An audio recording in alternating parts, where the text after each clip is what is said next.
তুমি আজকে থেকে লাভি দিও বাবা, তোমার দিয়ে আর হইতো না। তুমি যা শুরু করছো সাকিব মানে মানি যুদ্ধ শব্দ হচ্ছে, তুমি যা করছো না নি এটা ঠিক না বাবা। তুমি বাদ দিয়ে দাও বাবা, আস্তে আস্তে করে তুমি যদি না পারো, টিমটা যদি ম্যানেজ না করতে পারো বাবা, তোমার টাকার কোনো দরকার নাই।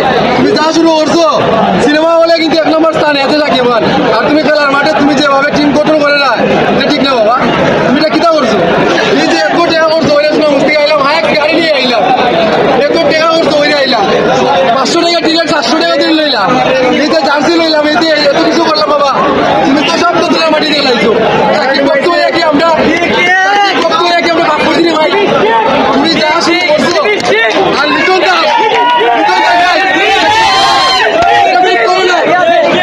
কি করে ওরা লামানি তুমি দরকার, ওরা লামানি দরকার। সাব্বির ভাইরে নিয়ে উল্লাস করলাম, আইরে উল্লাস কে কি দেব একটু আলোড়ন সৃষ্টি করলাম, আজকে 2 রান দিতে পারে না দেখে উঠে। কি না বললাই তুমি, তোমরা নিয়ে কি আশাবাদ করা যায়? আজকে যদি গেল না পারিনি এমনিতে তো শেষ। আজকে যদি ভাই না হয় তাহলে এখানে স্ট্রোক করবো।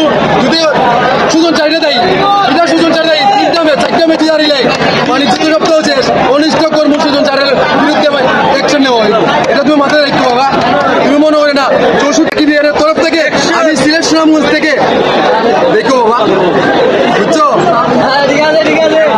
দেখা যাক ইনশাল্লাহ, এখনো কিন্তু আশা জানি নাই, দেখা যাক খেলা হবে।